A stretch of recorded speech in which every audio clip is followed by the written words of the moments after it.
NSA and the intelligence community in general is focused on getting intelligence wherever it can, by any means possible, that it believes on the grounds of sort of a self-certification that they serve the national interest. That's Edward Snowden. And whether you think he's a true patriot, 2013's Man of the Year, or a criminal guilty of treason that should be put behind bars, there's no escaping the information that he's brought forth. The NSA specifically targets the communications of everyone. It ingests them by default. It collects them in its system, and it filters them, and it analyzes them, and it measures them, and it stores them. So that's the key revelation right there, is that the NSA is collecting and storing information on all of us, whether we're law-abiding or not. So the question today on the Hubski podcast is this. If you're a law-abiding and honest citizen, why should you care if the NSA is collecting information on you? The reason the average citizen should give a shit about the NSA is that surveillance is never egalitarian. That's Climb Blue. And digital information is never ephemeral. So regardless of what you're doing in your life right now as it relates to your government or your political party or your observance of state, local, and federal law, all that has to happen is for one little law to change somewhere, or one little political party to come into power, or one religious organization to decide that witchcraft is a burnable offense, for your life to change forever for something that you did 30 years ago. Here's what MK had to say. When a government has carte blanche authority to surveil its citizens, it is a surveillance state. And a surveillance state has all the capabilities of a police state. It's only the nature that creates a distinction between a surveillance state and an oppressive police state. However, in a representative democracy or a representative republic, the government is structured in such that it is there to serve the citizens. The people that are in government are called public servants because the citizens elect them to serve them and to carry out the tasks that they have agreed need to be performed on their behalf. When you have the kind of authoritarian nature of a surveillance state, the nature of that relationship changes. How does that relationship between citizen and government change? The citizen has to look over its shoulder all the time. The citizen has to be wary of the government.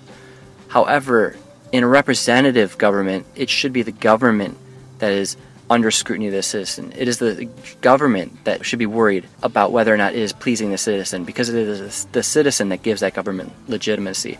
When you have a surveillance state, certain government functions and institutions can become entrenched and use the power of surveillance to resist any kind of change or any kind of oversight. That's why I think even somebody that does no wrong should be concerned about the expansion of surveillance over citizens.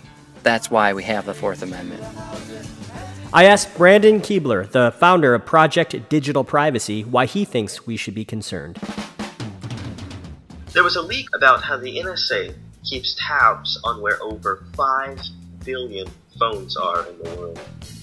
Now, not only do they know every Facebook message, email, and every phone call you've made in the past years, they know every place you and your phone has ever gone. Imagine what they could do with that information, what they've already done with it. The average and honest person should care because the government isn't just spying on us anymore, they're stalking us. Here's Not Phil talking about some of the challenges our lack of privacy will pose. The day has come when employers can decide whether or not you will earn an income based on what some software, which trawls the internet, says your attitude is. And bankers decide whether you can borrow based on who their database says you can sort with. And retailers decide how much more you will pay based on how much more program imagines you can afford. These are the losses of privacy, which will really hurt us. I also spoke to Cadell Last of the AdvancedTapes.com about how he sees the future of surveillance playing out.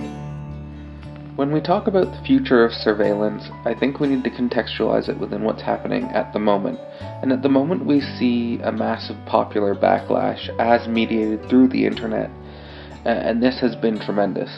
To the point where Obama will have to restructure the NSA in 2014 as their activity has been deemed unconstitutional, and Edward Snowden has already publicly declared victory, and in a sense, him declaring victory is kind of justified. In the future, we can simplify our understanding of the situation of surveillance and privacy by thinking about who wants to do the spying and who doesn't. First, the industrial political system, broadly speaking, wants to do the spying, and decentralized public does not.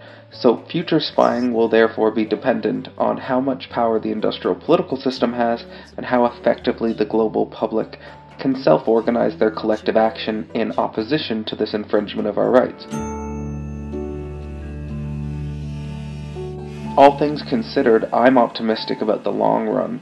I think we will be able to collectively work out the problems that have emerged because of advances in information and communication technologies, although I am sure immoral surveillance will continue to occur as long as industrial political systems exist. Still, why should we worry about this surveillance? Here's more from Klein Blue. I had a friend who was a cop for a while, and he was fond of saying that there was nothing he could not arrest somebody for. It was just a matter of time. The way laws are written, there's always an offense that you're committing, and there's always evidence of that offense if you look hard enough. And what the NSA is doing, essentially, and they're doing it for purely data-driven reasons, it's their job. Why are you laughing, Mr. Larry Johnson? But what they're doing is collecting evidence that can be used by anyone, anywhere, with access to that evidence for anything. And you might be in God's good graces right now, and you might be on the side of angels, and you might be the right person right now. But there are towns in Germany where witches were burned every 10 years because either the Catholics or the Protestants overran them. One decade, you're in the good. Next decade, you're in the bad. Next decade, you're in the good. Next decade, you're in the bad. You're still dead. So why do you think we should care about NSA surveillance? What didn't we mention here that you think we should have? Let us know. You can come to Hubsky.com and join the conversation. I'd like to thank Klein Blue, MK, Brandon Keebler, Not Phil, and Cadell Last for their help with this. We're probably all on some NSA list now, just so you guys know. Also, I thought Esib boiled it down to the bare essentials when he said this. Why should honest people care about surveillance? Because dishonest people will be performing some of the surveillance.